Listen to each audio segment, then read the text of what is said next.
new thing now too is to get a VRBO here in Estes, and that doesn't work. Yes. It just doesn't. I've had probably 5 people just this summer come to me. They had a whole little, either a whole wedding or a whole little elopement planned, and somehow the owners found out. Yes. And they're like, here's your money back.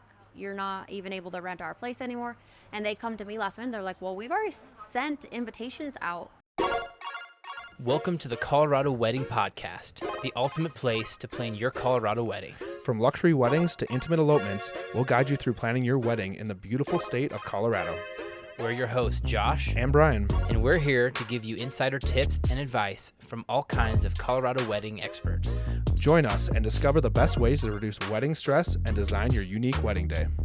Hi, guys. This is Brian again with the Colorado Wedding Podcast, and we're back here with Rachel Speight again of Venue on the Rocks in Estes Park, Colorado, which is such a beautiful location, 2 minutes from Rocky Mountain National Park.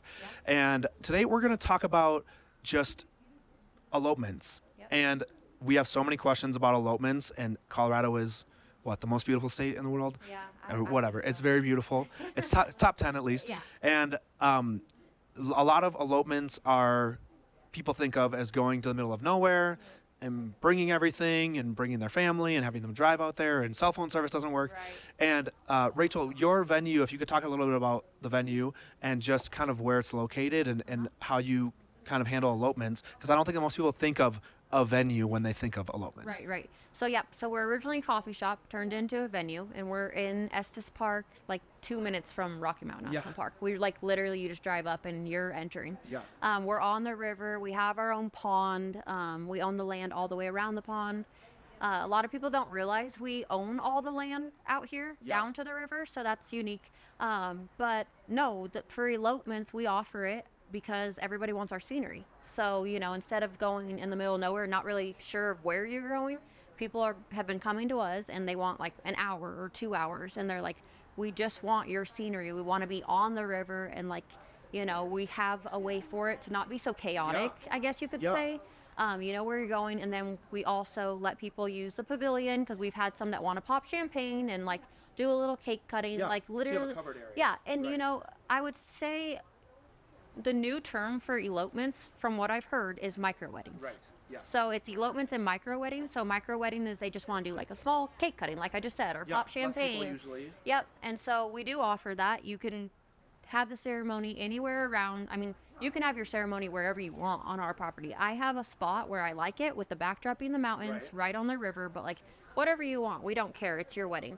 And then you can use the pavilion if you want to do a little cake cutting or whatever you need to do in that time frame. So you can rent it for an hour or 2 hours. I mean, you can rent it for however long. The minimum is an hour.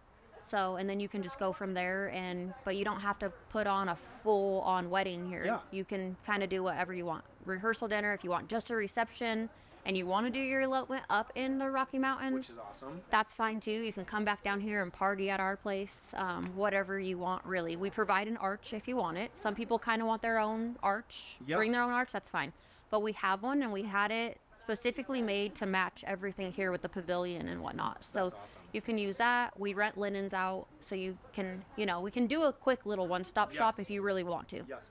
And, we talk a lot about traditional weddings. I mean, obviously there's a lot of those, and elopements are super popular. People, even live in Colorado, will do elopements in Colorado. Right. People traveling from other places.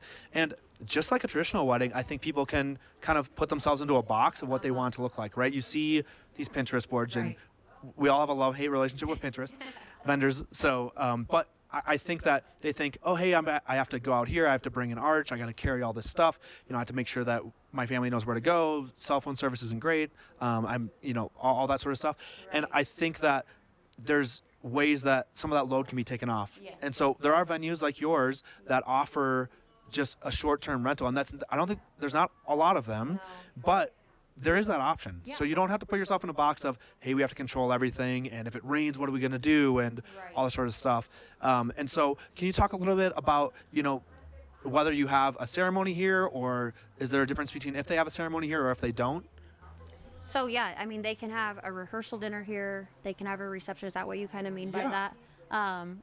any event you can think of, we'll put on here. But if you do want specifically like a little elopement because you want to use our scenery, which we have a bunch of those, just because it's so beautiful out here, and on the river, and almost a lot of people want the photos. Yes. That's what they're wanting, and they want this beautiful little like I call it, it's our little safe haven place. Yeah. So it's just cute, and we don't have. And it's not a ballroom. No, it definitely and not a yes, ballroom. and so you still get that elopement feel, that Feel. mountain feel that you want Colorado for, and you Right. want Very Estes Park for. private. It's very private.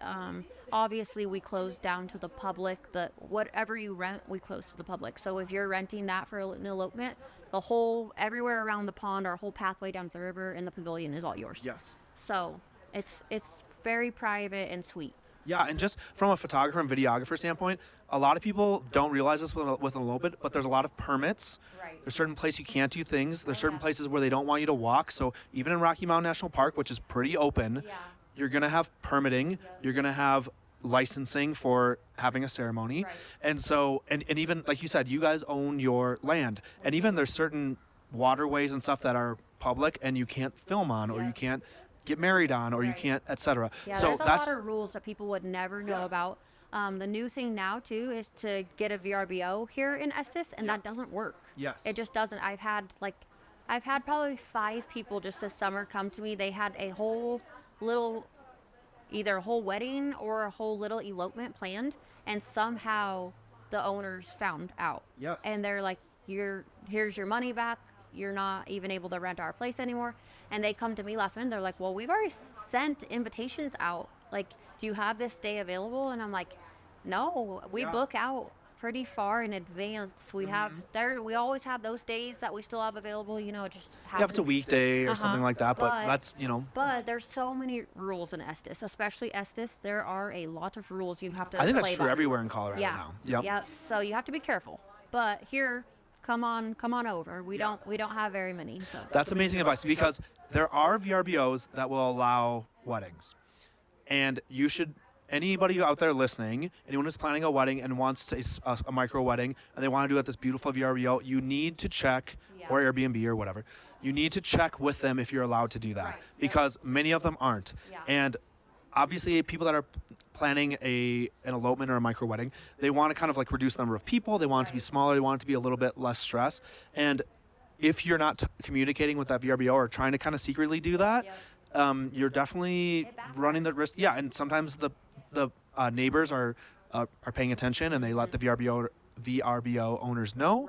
And like I said, same thing going into the park. Some people think you just show up and start a wedding day, but there's permitting that needs to be applied for ahead of time. And so all that is to say that check where you're going, get all that permitting done. Sometimes 6 months before, you just never know, because there might be someone else having a wedding at that location, or oh my God, that's crazy to think about when you're in Rocky Mountain National Park, which is whatever, 1 million acres, but that does happen. So I think that's amazing advice that people need to hear.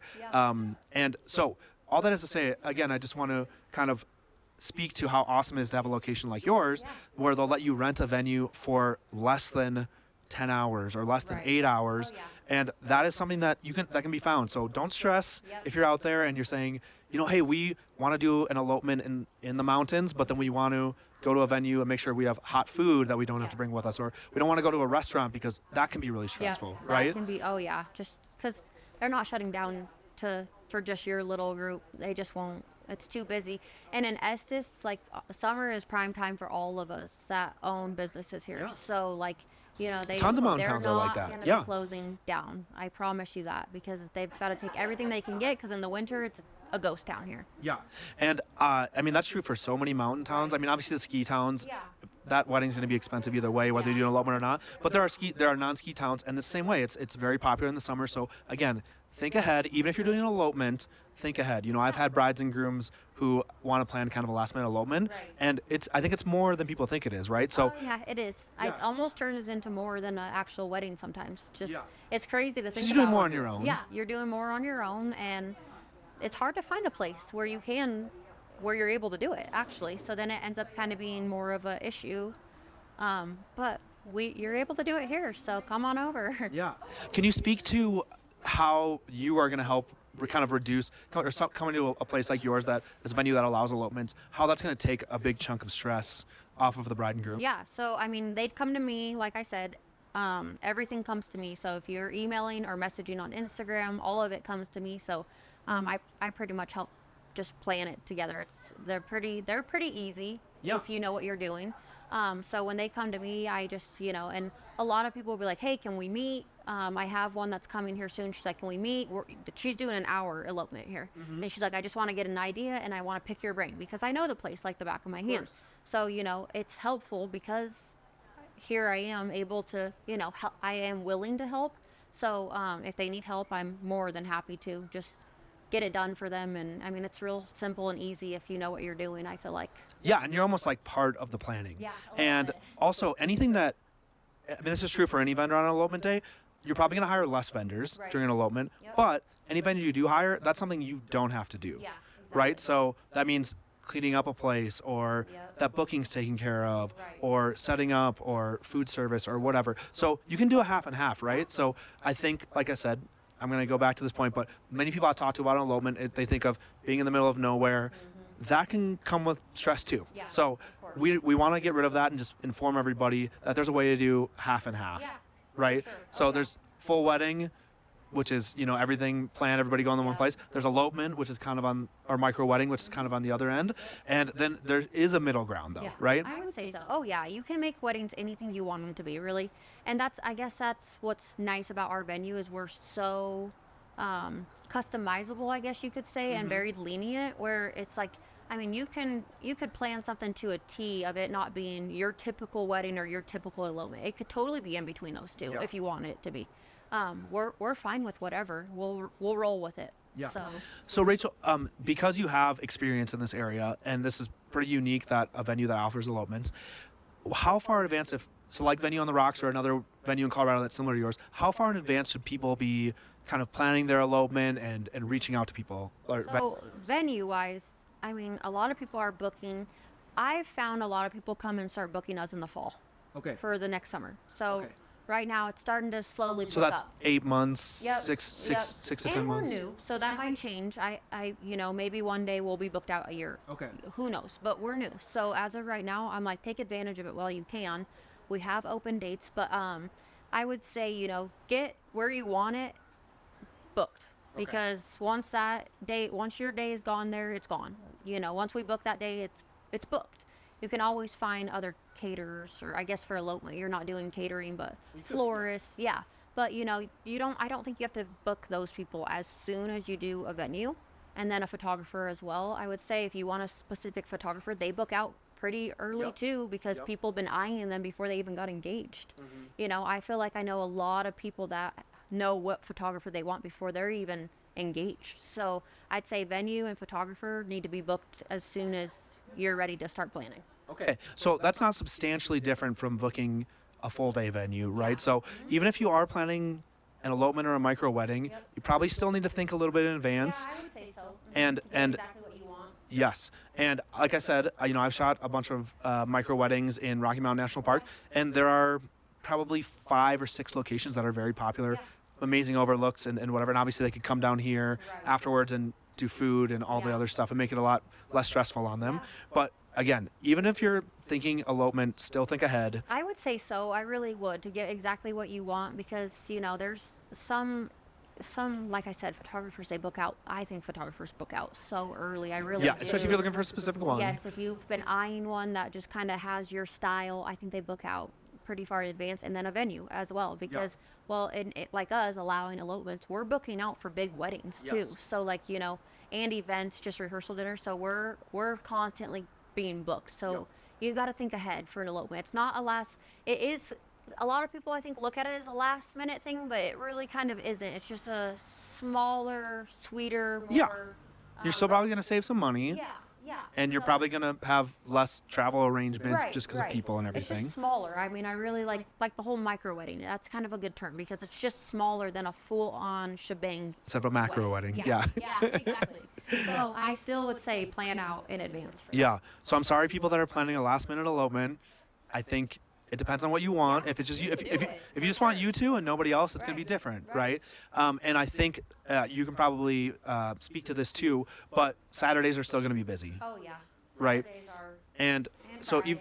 yes, so And Fridays and even Saturdays. Mondays. Yes, and every vendor we talked to on this podcast is going to say the same Yep, thing, exactly.